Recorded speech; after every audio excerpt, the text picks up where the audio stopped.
नमस्कार विद्यार्थी मित्रांनो, गुड इव्हिनिंग सगळ्यांना। मी मधुरा कापसे जाधव तुमच्या सगळ्यांचं स्वागत करते टिक्कर मराठीच्या एसएससी आणि रेल्वे भरतीच्या आपल्या युट्यूब चॅनलवर। दररोज प्रमाणे आजही संध्याकाळी 4 वाजता आपलं लेक्चर आहे। फक्त आजचं लेक्चर रेकॉर्डेड स्वरूपामध्ये असणार आहे आणि तुम्हा सगळ्यांना होळीच्या ऍडव्हान्स मध्ये शुभेच्छा। म्हणजे आज आहेच म्हणावं होळी, तुम्हा सगळ्यांना होळीच्या शुभेच्छा। उद्या लेक्चर असणार नाहीत, परवापासून मात्र आपले लेक्चर कंटिन्यू असतील। तर आपण आपलं जसं रेल्वेचे PYQ सुरुवात केले होते तसे RRB NTPC 2018 मध्ये जो 3 सप्टेंबर 2018 ला पेपर झाला होता, त्या पेपरच्या बुद्धिमत्ताच्या प्रश्नांच्या विश्लेषणाला आपण करूयात सुरुवात। ओके, तर पाहूयात आजचा पहिलाच प्रश्न। एक 20-25 प्रश्न असतील आपले। चला, जर कॉस्ट बरोबर 16 आणि पेट बरोबर 9 असेल तर ऍक्टर बरोबर किती? 10, 25, 18, 17 कॉस्ट। या कॉस्ट मध्ये किती वर्ण आहेत? 1, 2, 3, 4, 4चा वर्ग 16। या पेट मध्ये किती वर्ण आहेत? 1, 2, 3, 3चा वर्ग 9। आणि ऍक्टर, या ऍक्टर मध्ये किती वर्ण आहेत? 1, 2, 3, 4, 5, म्हणून 5चा वर्ग किती झालं? 25। ऍक्टरचं उत्तर झालं 25। त्या शब्दामध्ये जेवढे वर्ण आहेत त्या अंकांचा वर्ग केला आहे। सेशनला लाईक पाहिजे आहेत मला। पुढच्या प्रश्नाकडे जाऊयात। जर गोल्डनला LOGNED असे लिहिले जात असेल तर सिल्वरला कसं लिहिलं जाईल? पुन्हा आपल्याला 4 ऑप्शन दिले आहेत। गोल्डन साठी त्यांनी कसा सांकेतिक कोड बनवला आहे पाहून घेऊयात। गोल्डन GOLDEN, बघा पहिले LOG घेतलं, मग NED घेतलं, मग सेम सिल्वर साठी बघूयात SILVER। पहिले LIS च लिहा, नंतर REV च करा। उत्तर काय आलं? LIS REV C। ती कुठे दिसतोय आपल्याला? ती दिसतोय बी मध्ये, म्हणजे आपलं उत्तर काय झालं? पर्याय क्रमांक दुसरं। काय केलंय? हे 3 शब्द उलट लिहिले, मग हे 3 शब्द उलट लिहिले। LOG NDM LSI आणि REV।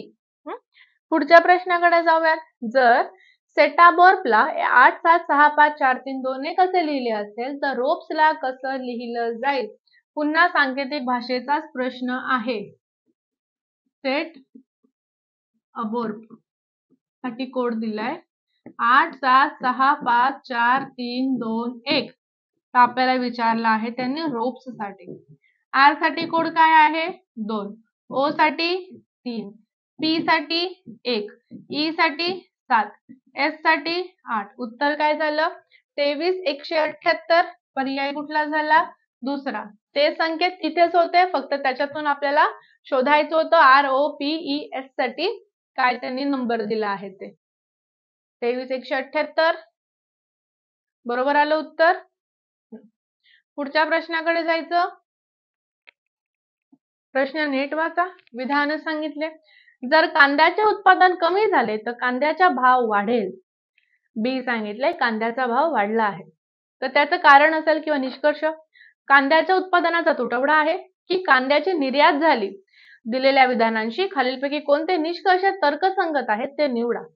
फक्त 2 तर्कसंगत आहे, फक्त 1 तर्कसंगत आहे, 1 किंवा 2 दोन्ही तर्कसंगत नाहीत, आणि 1 आणि 2 दोन्हीही तर्कसंगत आहेत।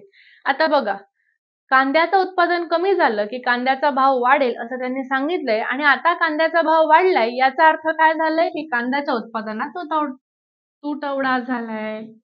म्हणजे फक्त निष्कर्ष 1 तर्कसंग, म्हणजे पर्याय दुसरा झाला। बरं, पुढच्या प्रश्नाकडे वळूयात। आमिर म्हणाला, ती माझ्या आईच्या वडिलांच्या एकुलत्या एका नातीची मुलगी आहे, तर तिचे आमिरशी काय नातं आहे? बहीण, आत्या, मुलगी, पुतणी किंवा भाची? बघा, ती माझ्या म्हणजे आमिरच्या आईच्या वडिलांच्या एकुलत्या एक नातीची मुलगी आहे। आपल्या आईचे वडील म्हणजे आपले आजोबा, आजोबांची नात म्हणजे ती झाली आमिरची बहीण. मग आपल्या बहिणीची मुलगी आपली कोण होते? भाची. म्हणून उत्तर काय झालं? उत्तर झालं पर्याय चौथा भाची. बघा, आपल्या आईचे वडील आपले आजोबा, आजोबांची नात म्हणजे आपली बहीणच असते, आपण त्यांचे नातू. आमिर त्यांचा नातू झाला, ही नात झाली म्हणजे हे दोघं बहीण भाऊ झाले, मग आपल्या बहिणीची मुलगी आपली भाची झाली.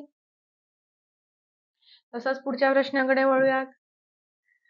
जर अधिक व भागाकार चिन्ह आणि त्याचबरोबर 1 व 4 हे चिन्ह यांची अदलाबदल केली तर खालीलपैकी कोणतं एक चिन्ह बरोबर असेल? 3 अधिक 4 भागिले 2 बरोबर 1, 6 अधिक 1 भागिले 4 बरोबर 2, 6 अधिक 2 भागिले 4 बरोबर 1 का 5 भागिले 2 अधिक 4 बरोबर 1? कोणाकोणाची अदलाबदल आहे? 1 आणि 4 ची. पर्याय पहिला बघूया. 3 अधिकला भागाकार, 1 भागाकारला अधिक, 2 आणि 4. 1 च्या जागी 4, 4 च्या जागी आलं. 3 भागिले 1 3, 3 अधिक 2 4 नाही होत, 5 होतात. पहिलं चुकलं. दुसरं पाहूयात. 6 भागिले 1 च्या ऐवजी 4, 4 च्या ऐवजी 2 बरोबर आहे. 1 च्या ऐवजी 4, 4 च्या ऐवजी 1 आणि ह्याचं उत्तर 2. 6 भागिले 4 म्हणजे हे पण पॉइंट मध्ये उत्तर येणार. दुसरं पण चुकलं. तिसरं पाहूयात. 6 अधिकच्या ऐवजी भागिले, 2 भागिलेच्या ऐवजी अधिक, 4 च्या ऐवजी 1, 1 च्या ऐवजी 4.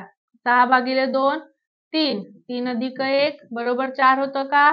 4 बरोबर 4 म्हणजे तिसरं आपलं बरोबर झालं. पुढचं नाही चेक केलं तरी पण चालेल. म्हणजे कुठलं बरोबर आलं विधान? तिसरं आलं. पाहायचंय तर चेक करा. 5 अधिक 2 भागिले 1 बरोबर 4. मग 2 आणि 7 बरोबर 4 म्हणजे चौथं पण नाही बसत, फक्त तिसरंच बसलं.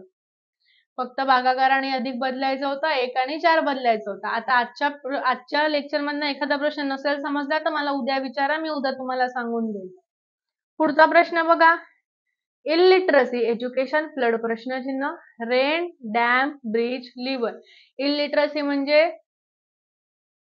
अशिक्षित. अशिक्षितपणा कशामुळे दूर होतो? शिक्षणामुळे. मग पूर पाण्याचं साठवण केल्यामुळे पूर दूर होणार. पाण्याची साठवण कशी करणार? तर डॅमच्या स्वरूपामध्ये. म्हणजे डॅममुळे पूर येणार नाही. जर डॅम बांधला तर पूर येणार नाही. शिक्षण घेतलं तर अशिक्षित राहणार नाही.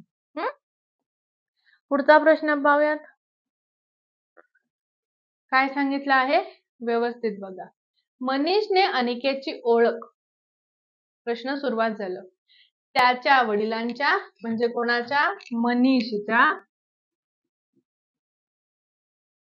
वडिलांच्या एकुलत्या एक सुनेच्या मुलाचा मुलगा म्हणजे अनिकेत.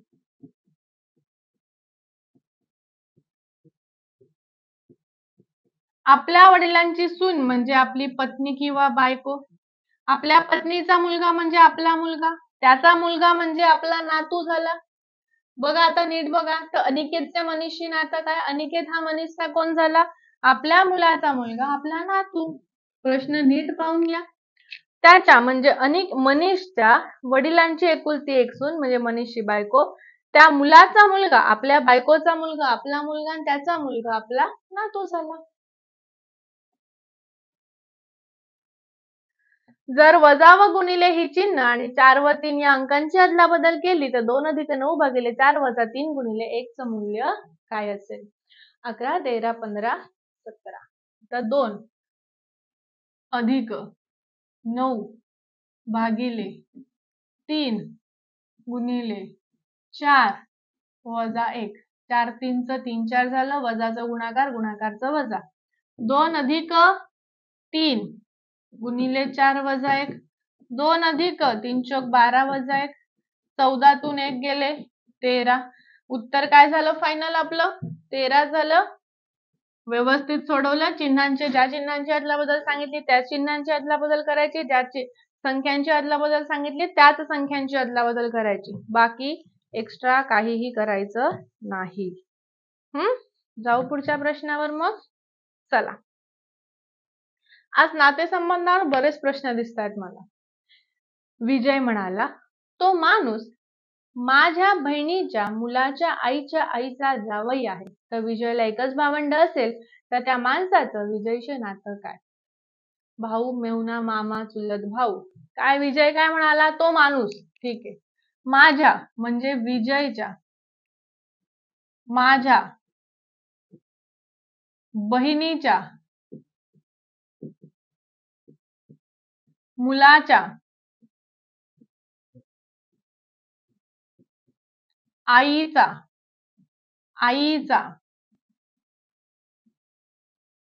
जावई आहे. आता नीट बघा हा. विजयच्या बहिणीच्या मुलाची आई म्हणजे विजयची बहीण. हिच्या आईचा जावई म्हणजे हिचा नवरा. मग आपल्या बहिणीचा नवरा आपला भाऊजी आणि आपण त्याचे मेहुणा. म्हणजे उत्तर काय पाहिजे? मेहुणा. बघा, त्या माणसाचे विजयशी नातं काय झालं, किंवा तो विजय त्या माणसाचा कोण झाला? आपल्या पत्नीचा भाऊ आपला असतो मेहुणा, ज्याला बरेच जण साला पण म्हणतात. आता आज बैठक व्यवस्थेचे प्रश्न आहेत, सोडवूयात. त्यावर 2-4 प्रश्न आधारित आहेत, मग पाहूयात आपण. चला, 20 प्रश्न आहेत, पण आज मोठे मोठे प्रश्न आहेत. पाखी, क्युबा, रीमा, सीमा, टीना, उषा, वीणा आणि वीरा किती जण आहेत? 3 8 जण आहेत. केंद्र भागाकडे तोंड करून गोलाकार बसलेले आहेत. वर्तुळ काढा. 1 2 3 4 5 6 7 8. उजवा हात, उजवा हात, उजवा उजवा उजवा उजवा उजवा उजवा. बरं, जी नावं जास्त दिसत आहेत, जसं मला वीणा, सीमा, पाखी आणि बघा क्युबा आणि उषा मला खूप कमी दिसत आहेत. बरं, पाहूयात काय सांगितलं. इथून जर घेतलं, सीमा वीराच्या उजवीकडे दुसऱ्या क्रमांकावर आहे. वीराच्या उजवीकडे पहिल्या आणि दुसऱ्या क्रमांकावर सीमा बसली आहे. ठीक आहे. सीमा वीराच्या उजवीकडे दुसऱ्या क्रमांकावर आहे, जी टीनाच्या उजवीकडे शेजारी आहे. म्हणजे कोण? वीरा काय आहे? टीनाच्या उजवीकडे. पुढे सीमा वीणाच्या डावीकडून दुसऱ्या स्थानावर असून, वीणाच्या डावीकडे दुसऱ्या स्थानावर असून पाखीच्या उजवीकडे शेजारी आहे. वीणा काय आहे? का सीमा आहे? काय? पाखीच्या शेजारी उजव्या हाताला. बरं, टीना पाखीच्या डावीकडून दुसऱ्या क्रमांकावर आहे. पाखीच्या डावीकडून पहिल्या आणि दुसऱ्या क्रमांकावर टीना आली. Very good. आणि वीणाच्या उजवीकडून तिसऱ्या क्रमांकावर कोण आहे? टीना. 1 2 3. आता क्युबा उषाच्या उजवीकडे तिसरी आहे. उषाच्या उजवीकडे पहिली, दुसरी, तिसरी कोण बसली? क्युबा बसली. आता एकच जागा राहिली. पाखी बसली आहे, क्युबा बसली आहे, रीमा नाही बसली. म्हणजे ही जागा झाली रीमाची. आता प्रश्न पाहायचे, 2 का 3 प्रश्न यावर आहेत. सांगितल्याप्रमाणे बघा, क्युबा उषाच्या उजवीकडे पहिल्या, दुसऱ्या, तिसऱ्या स्थानावर आहे. टीना पाखीच्या डावीकडे पहिल्या आणि दुसऱ्यावर असून वीणाच्या उजवीकडे पहिल्या, दुसऱ्या, तिसऱ्यावर आहे. सीमा वीणाच्या डावीकडे दुसऱ्यावर असून पाखीच्या उजवीकडून शेजारी आहे. सीमा वीराच्या उजवीकडे दुसऱ्या क्रमांकावर आहे, जी टीनाच्या उजवीकडून शेजारी आहे.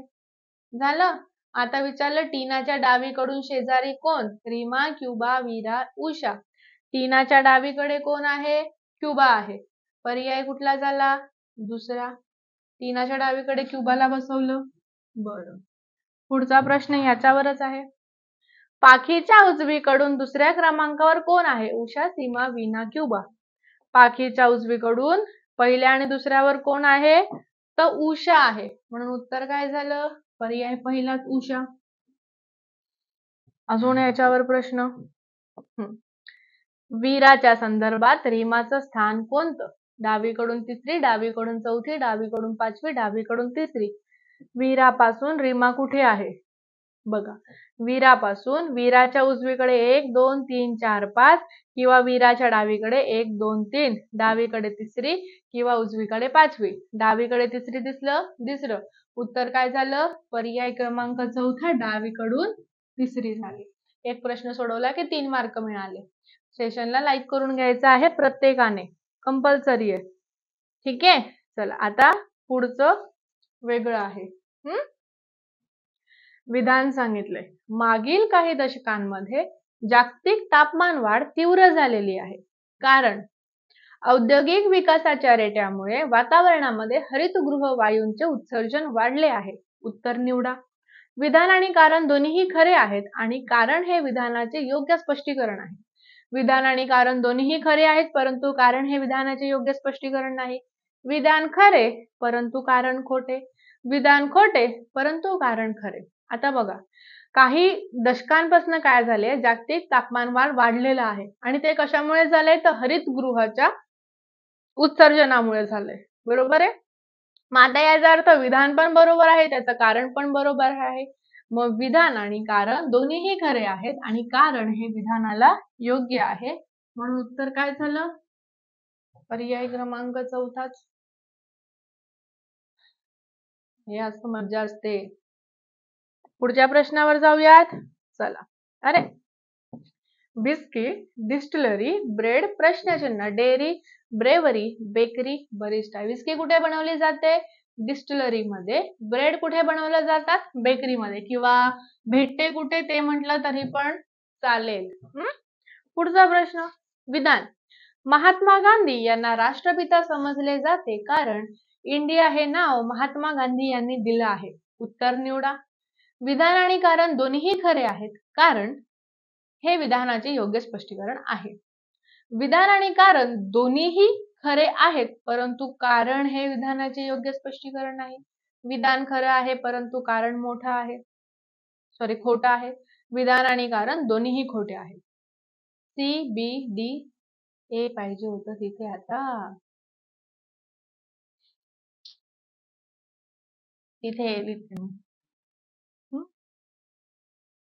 बरं बघा, महात्मा गांधी यांना राष्ट्रपिता समजले जातं हे विधान बरोबर आहे, पण त्याचं कारण चुकीचं आहे. याचा अर्थ विधान खरे आहेत परंतु कारण खोटं आहे. हे कारण खोटं आहे. माहिती आहे ना, इंडिया हे नाव महात्मा गांधींनी दिलं का? नाही. म्हणजे उत्तर काय झालं आपलं? पर्याय क्रमांक चौथा सी. सी बरोबर आहे ना? सी कुठे आहे? 4 मध्ये आहे. पुढच्या प्रश्नावर जाऊया. चला, इंटरेस्टिंग क्वेश्चन आहे हा.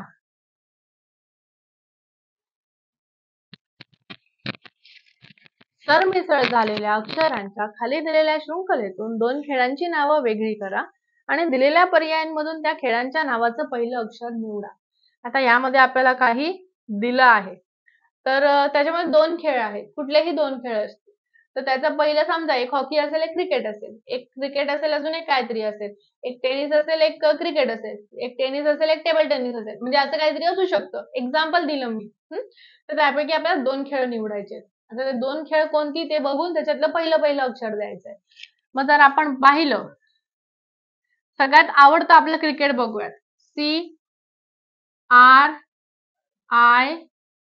CRICKET म्हणजे पहिला शब्द माझा क्रिकेट बनू शकतो. आता उरलं काय? बघा आता सी वर्णच येतोय का बघू. CHESS, chess. हे शोधायला लागलं मला, माहितीये का? माझ्याकडे फक्त पेपर आहे, स्पष्टीकरण नाहीये, फक्त पेपर आहे. तर बघा कुठले शब्द झाले 2, क्रिकेट आणि चेस. या क्रिकेट आणि चेस मध्ये जेवढे अक्षर आहेत त्यांना मिक्स करून इकडे तिकडे उलट पुलट केलं. मग त्या दोघांमधलं पहिलं अक्षर क्रिकेटचं पण सी, चेसचं पण सी. उत्तर काय झालं? Double C. पर्याय क्रमांक झाला दुसराच. पहिल्यांदाच आलेला असा काहीतरी प्रश्न. पुढच्या प्रश्नाकडे जाऊयात. चला,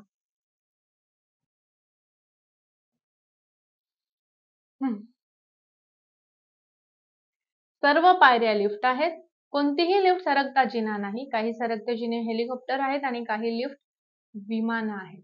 निष्कर्ष सांगितलाय.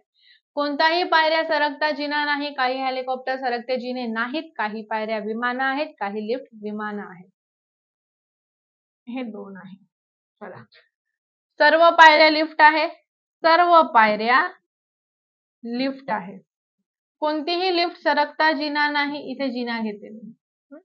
काही सरकते जिने हेलिकॉप्टर आहेत, काही लिफ्ट विमाने आहेत. आता आपण पाहूयात निष्कर्ष. कोणत्याही पायऱ्या सरकता जिना नाही, पायऱ्या हा सरकता जिना नाहीये, बरोबर. दुसरं बघा, काही हेलिकॉप्टर सरकते जिने नाहीत, काही हेलिकॉप्टर सरकते जिने आहेत, याचा अर्थ काही हेलिकॉप्टर सरकते जिने नाहीयेत, हे बरोबर येतं. काही पायऱ्या विमान आहेत का? नाहीत. काही लिफ्ट विमानं आहेत का? काही लिफ्ट विमानं आहेत का? आहेत. आता ह्याच्यामध्ये काय जातं, तर 1 आणि 4 100% बरोबर येतं. 2 मध्ये थोडी थोडी शाश्वता येते. आता 4 हे किंवा मध्ये गेलं आहे, पण 4 आपल्याला 100% बरोबर येतं, म्हणून आपण उत्तर काय देणार? फक्त 1 आणि 4. जर पर्यायामध्ये असतं 1, 2 आणि किंवाच्या ऐवजी जर तुम्हाला आणि दिलं असतं ना, तर चाललं असतं.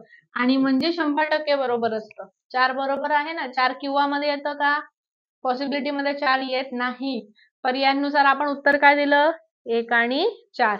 1, 2 आणि 4 असं पाहिजे होतं, पण आणि शब्द दिला नाही, 2 पण दिलं नाही, पण 1 आणि 4 दिलं, म्हणून आपण ते योग्य दिलं. पर्यायांवरनं उत्तर चेंज झालं, लक्षात असू द्या. मी वळते पुढच्या प्रश्नाकडे. बल्बच्या आतील तार ही तांब्यापासून बनवलेली असते, कारण सामान्यपणे बल्बच्या आत हवा आहे. उत्तर निवडा. विधान आणि कारण दोन्हीही खरं आहेत, कारण हे विधान योग्य स्पष्टीकरण आहे. विधान आणि कारण दोन्हीही खरे आहेत, परंतु कारण हे विधानाचे योग्य स्पष्टीकरण नाही. विधान खरं आहे, परंतु कारण खोटं आहे. विधान आणि कारण दोन्हीही खोटे आहेत. आता बल्बच्या आतील तार तांब्यापासून बनली असते का? नाही. टंगस्टन पासून बनली असते ना. आणि बल्बच्या आत हवा असते का? अजिबात नाही. म्हणजे काय झालं? विधान आणि कारण दोन्हीही खोटे आहेत. पर्याय चौथा झाला. आणि या पेपरचा शेवटचा पुढचा प्रश्न. जर हाऊसला ESUOH असे लिहिले जात असेल, तर मोटरला कसे लिहिले जाईल? 4 ऑप्शन दिले आहेत. हाऊस HOUSE ला उलट लिहा ESUOH. आपल्याला मोटर या शब्दासाठी विचारलं. MOTOR ला उलट लिहायचं ROTOM. उत्तर काय झालं? पर्याय दुसरं ROTOM. तर बघा, हे होते आपले आजचे पेपरचे क्वेश्चन. 3 सप्टेंबर 2018 जो पेपर झालेला, त्या पेपरचं आपण व्यवस्थित विश्लेषण केलं आहे. लेक्चर आवडलं असेल तर लेक्चरला लाईक करा. लेक्चरला नवीन असाल तर सबस्क्राईब करून घ्या आपल्या चॅनलला. तयारी करत असाल तरी पण टिक्कर मराठीच्या या चॅनलला सबस्क्राईब करून घ्यायचे आणि कमेंटमध्ये सांगा लेक्चर कसं वाटलं. पुन्हा एकदा तुम्हा सगळ्यांना होळीच्या खूप खूप रंगमय शुभेच्छा. थांबूयात. ओके, चला, bye bye, take care, have a great day, be happy, be positive, be confident. काळजी घ्या सगळ्यांनी, व्यवस्थित अभ्यास करा. आजच्यामध्ये जर काही डाऊट असेल तर मला उद्या लाईव्हला विचारलं तरी देखील चालेल. फक्त प्रश्न क्रमांक तुमच्याकडे असू द्या. माझ्यामध्ये 20 प्रश्न होते. जास्त प्रश्न असतात, पण आकृत्यांमुळे काही प्रश्न कमी होऊन जातात. म्हणजे मला प्रॉपर कळत नाही की त्या आकृत्या अस्पष्ट असतात, मग त्या आकृत्यांमध्ये मी रिस्क नाही घेत. त्यामुळे त्या आकृत्या काही वेळेला घेता येत नाही, नाहीतर 25 प्रश्न तर आपले असतातच. ठीक आहे, चला थांबूयात आता. Final bye bye, take care, all the best.